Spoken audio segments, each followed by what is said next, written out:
Thanks for staying with us here on Breakfast Central. Let's turn our focus to a developing story that is indeed shaking the educational foundation here in Nigeria. Well, over 4,000 cases of biometric fraud, AI impersonation, that's artificial intelligence impersonation, and also systemic cheating have been uncovered in the 2025 UTME. Now, the Joint Admissions and Matriculation Board, JAMB, has received a report from its Special Committee on Examination Infractions exposing how technology-driven malpractice is undermining Nigeria's admission process. Presenting the findings in Abuja, Chairman of the committee, Jake Epelle, disclosed that investigators uncovered 4,251 cases of finger blending, a biometric fraud technique where candidates manipulate the fingerprint recognition system, and 192 instances of AI-assisted impersonation through image morphing during the 2025 Unified Tertiary Matriculation examination. The numbers are staggering. What are the implications, and more? Joining us this morning to shed more light on this development is the Chairman SCEI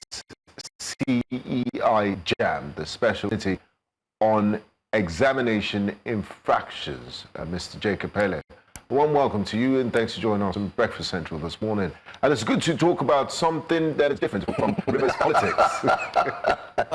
Away from Rivers State and its politics. But, sir, can you kindly run us through your investigation as head of this committee, which revealed these shocking findings we're about to discuss? How does image morphing and biometric spoofing, how are they redefining examination malpractices? Okay, let me just give you a peek into what I would describe as the 4-tier reports of what I presented. Number one is that examination malpractice in Nigeria has evolved into a sophisticated, technology-driven, systemic problem. And that's very troubling. 2, fraudsters exploit biometrics, AI, social engineering, and systemic loopholes, often with institutional collusion. It's a cartel. Number 3 is the fact that we examined over 6,400 candidates which were flagged up in 2025 with evidence pointing to syndicates. These syndicates spanning from CBT centers, schools, parents. I underscore parents. 80% of the infractions, parents were responsible and candidates. The committee under my humble self, we did call for technological, legal, cultural, and institutional reforms to restore integrity to Nigeria tertiary admission system.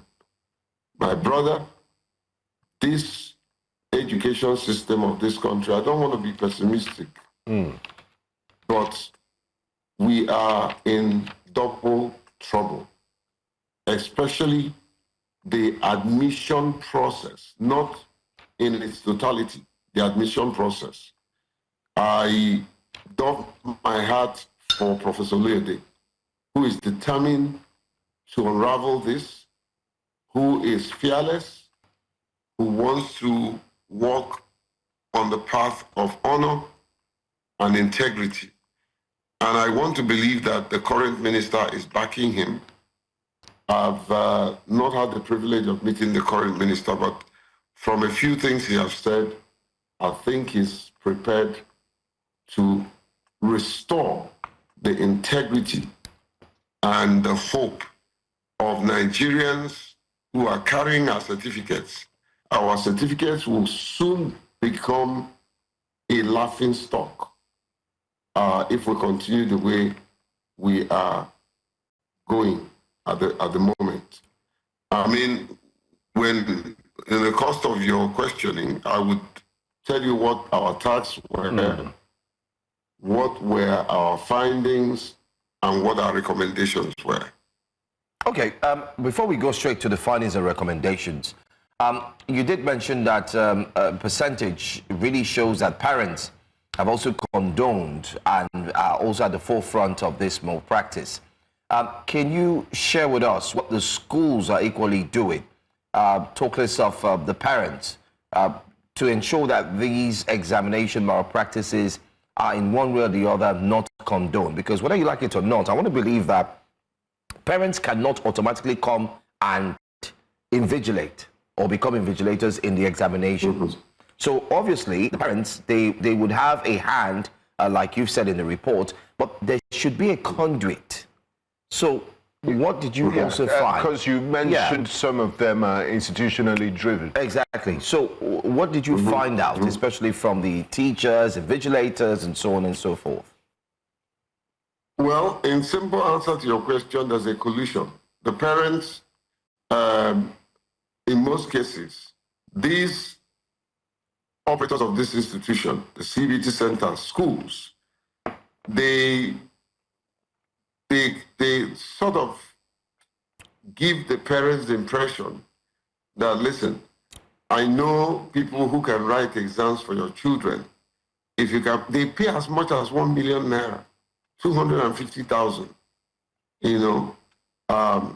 to, sometimes it's not the school per se, but individuals in the school.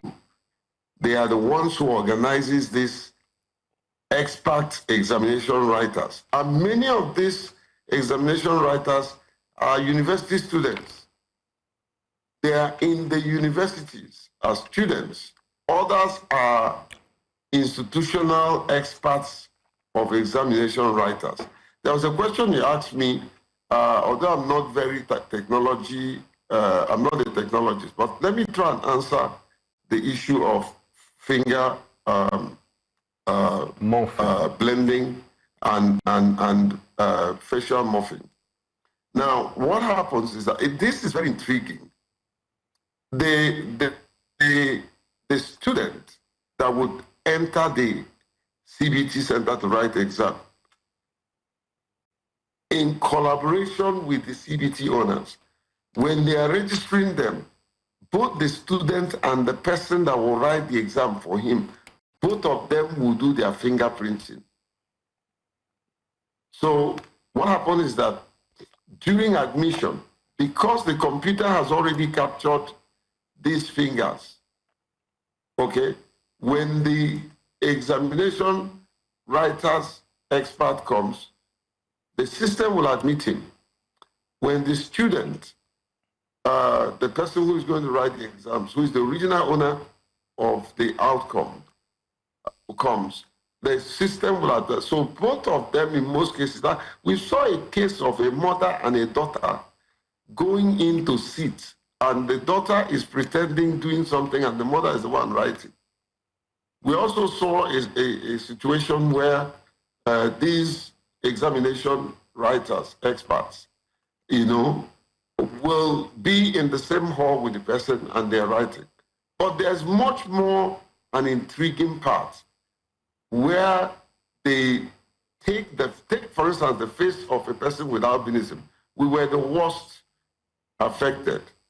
Over 1,870 something, They would take part of my face, and you're the one, let's say you're the one who's going to do the writing.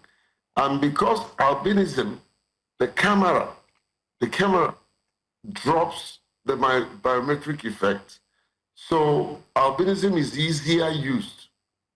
So they will morph up the face. By the time the system is capturing the face, it captures almost like a dual presentation. So it allows them to enter. But that's even the mild aspect. The worst is what they call mirroring. The CBT center has an established place where everybody comes, and JAMB monitors these CBT centers with the camera. They will take toilet roll and cover the camera. So JAMB will be lost. They won't be able to see what is going on. They are telling them what is going on. Oh, we have not network failure. It's not true. They've covered the camera. The reason is that the students in the CBT center who are writing the exams are not actually the one writing the exams. They have another strong room where they have mirrored the computer and tell the children who are there pretending to write the exam, just keep moving your mouse. Meanwhile, the person who is doing the writing is in the strong room, the next room. Now, let me give you a simple example. My phone, I had a problem. Okay. And somebody in Canada, I gave that person who works for Apple, I gave that person access to my phone. He was able to get into my phone and was operating my phone as though I was the one operating it. That's the example of what is happening. They mirror your phone. You use your phone and mirror it on TV. Okay? And the TV takes over the functionality. That's exactly what is happening. And that's why I had put together a team. I have a team who works virtually all his life in Microsoft and just left as Microsoft Cloud lead in Africa. So I was with him in my team.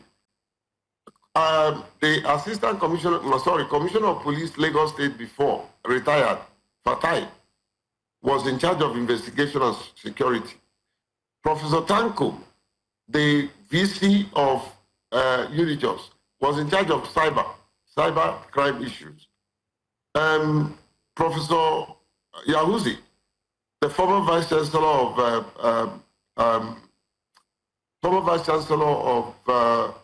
Ado Bayero, was in charge of engagement and process. So I had experts. Non-president was there. DSS, Neil Dubaru, what's this? National Security, police. I had a team of experts that, I strategically put in various subcommittees.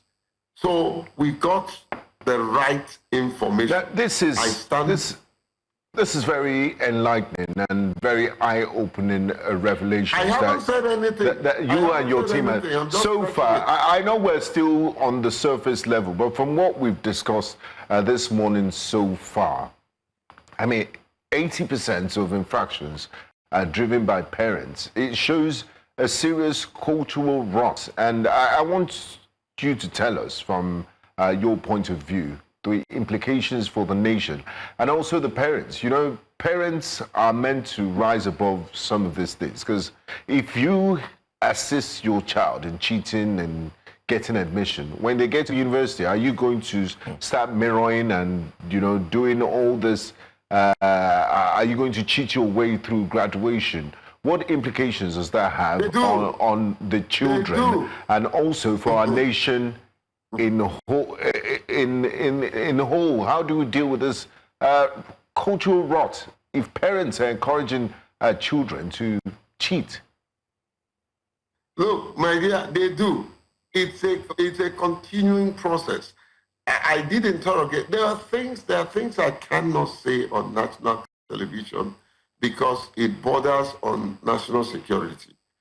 Now, there were institutions of higher learning that issued certificates to people that did not go to that school at all. And it was systematically done that they had duplicates in the school. But you know how when you start playing pranks, you make mistakes. There were mistakes. There were institutions that gave certificates to people that they don't even know where that school is, I'm talking about higher institution. You know, we have a huge endemic pandemic situation in our hands. Parents are the one paying the bills to these examination fraudsters, and it will surprise you how much money some of these young people have. There was one we interrogated. As we're interrogating, Fatai committee did. As they were interrogating her, a girl, she knew she was in trouble. She said, oh, please, let me just ease myself and find something to eat. They allowed her. She went to a restaurant nearby the police station and placed a call and asked the people and said, look, get me a private jet. I must fly out of this country tonight to Dubai. Young woman can afford to hire a private jet and fly out because she knows that she's been caught. It's a huge cartel. And by the way, I think I want to also emphasize here that I don't speak for JAMB. This is my caveat. I don't speak for JAMB. I am not speaking on behalf of Oluyede. I'm not trying to protect JAMB. I'm speaking straight about the report which I was privileged to lead professors, experts, and we're able to deliver this report. And it's a report that I'll stand by. Parents, 80% we discover. Let me give you something that concerns media. A young woman comes and says, oh, I scored the highest in JAMB.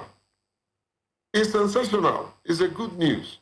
So, camera-hungry parents who wants to tell the nation that her child is the best brain this country has produced, goes on, tells everybody how brilliant the child is.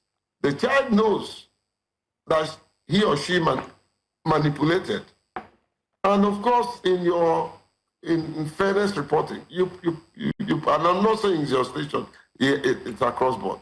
You put out this information only for JAMB to say, wait a minute, let's even look at this girl or this boy and just discover that the whole result is a scam. And then the parents turns around and say, wow, I didn't know. My child led me into this. Please forgive us. Please don't destroy her future. JAMB will not go back to that media to say, this is our findings. They will keep quiet. And that's the major problem. So we had recommended naming and shaming. I know of a parent who is in jail now because he manipulated result for the child. And we want to see more of that. But do you know what? It took almost, I think,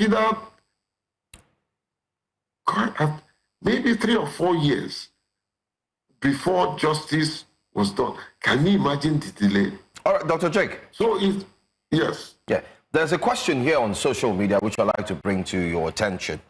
Someone is asking that how come JAMB did not realize this, but were able to realize the glitch that they had mentioned affected some of the scores. So how come they were not able to realize quickly that there were some unscrupulous elements who were, in one way or the other, carrying out very nefarious acts through the CBT, but they were only able to come out and apologize for the JAMB score or other exam scores, as it were, rather? Look, Joe, like I said, I don't speak for JAMB. Okay. But I'll try and give you an insight. I'll try and give you an insight because I know as a journalist, you ask questions to get answers for your viewers. Listen, I think this country owes Oluyede a lot. For a leader at that caliber to come out and cry on television, take responsibility, that's leadership. Now, what happened then? What happened then? They realized it earlier, to be honest with you, just that Unfortunately, they were trying to interrogate their system just to make sure they are right. Okay, eventually, when they noticed that the issues, they took responsibility where they had to take responsibility, and also put the responsibility on others where they have to. But in this case, because of what happened last time, that's why they nipped it in the bud. That's why he said, listen, I'm not going to get anybody, professor or anything. I'm going to get somebody in civil society that has some reasonable credibility to interrogate this, and I'll give him free hand or her to do whatever is needful. And that's why I was chosen. I told him the first meeting, the pre-meeting, I said, Prof, are you sure you want me to do this? He said, look, Jake, go ahead. Do it the way you want and the way you know is the best way to do this kind of reporting. I said, well, from that point, we cut off communication. I never spoke to Professor Loede. He did not come to our meeting. He came to our meeting twice. One, when he inaugurated us, and two, on Monday, when he took the report. As a matter of fact, he inaugurated us and had to travel for another conference. So on Monday, the 8th of September, at 9:15, I delivered the report. That was the first time he saw the report. Now, we have made the recommendation. It's in his place to take the recommendation and implement. But I had said to him, I'm going to go to any length to unveil what me and my team did as per the report. We will not speak for JAMB. We will not defend JAMB. We will defend our report. And I'm willing to go on a town hall meeting with anybody to defend what we investigated and to let the country know that we're in trouble and we need a rescue mission. This is Jambo. You're not talking about Wayek. Yes, Wayek yes. is in trouble. Neko is in trouble because the same thing is happening. Now, finally, Dr. Epelle, just before we let you go, having interacted with stakeholders at all levels and come up with this report, what are your recommendations? Wow. I don't know how much time you have, but I'll give you 4 recommendations. 1, detection. Deploy AI biometrics detection system, dual verification system, real-time monitoring, and a national examination security operations system. 2, deterrence. Cancel results of confirmed fraudulent candidates. Impose a ban of 1 to 2 years, if more, on anybody so that they don't have to come back and do that again.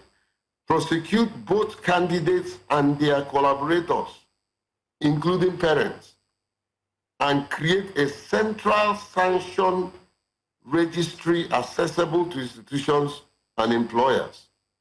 Prevention, strengthen mobile-first self-service platform, digitalized correction workflow, tighten disability verification and ban bulk school-led registration. Legal reforms, amend JAMB Act. I want to personally take this up with my good friend, the Deputy Speaker. My Practices Act to recognize biometrics and digital fraud and provide for a legal unit within JAMB. Do you know that JAMB lawyers cannot sit in court? They cannot stand up and defend JAMB. They have to get another lawyer. Cultural reorientation. Launch a nationwide integrity first campaign. Embedded ethics into curricula and enforce parental accountability. Special measure for minors. For under 18 offenders, apply rehabilitative measure under the Child Rights Act and focus on counseling and supervise re-registration. Finally, parents, please leave your children to read whatever they want to read, to study whatever they want to study. There's a case I had to deal with. These parents wanted this boy to read medicine. The boy got so frustrated and began to fail himself. You know, let them read whatever they want to read. You don't have to wallow in this pride that I have a lawyer, I have a doctor. You have a lawyer and a doctor who stole certificates, who will take stethoscope and doesn't know where to place it. It doesn't make sense. Media, you need to help us. You need to help us. We'll do our best, Dr. Jake. Thank you so much. Thank you so much for your time. Yeah, It's very robust and important conversation. Hopefully our other programs would like to take charge on this conversation, especially. I was thinking in the lines of Fafwan and the likes to look into the educational system. But then again, thank you so much for your time. I want to come. You see, look, my friend, I have special love, just like other stations, but for your station, many of you are my very good friend. Absolutely. I want to come with the team. We did it with Good Morning Nigeria. I want to come to the team so that if I'm talking technology, the technologists will give better insight. If I'm talking security, the security person will give better insight. Okay. And it doesn't have to 30 minutes. We need more time. No problem. Walk around that. Thank you so much, Doctor, and thanks for the great job you're doing with the team. And hopefully we'll take Nigeria's education to the next level. Thank you for your time. Thanks for the great job the team did, not me. All right. Thank you. Thank you. And Joe, you know, I was just wondering, he mentioned something about parents should let their children study what they want to study. How do you force someone to be a medical doctor if he's not interested? It's very sensitive to study medicine. Yeah. But if they can't get medicine, they can maybe become native doctors.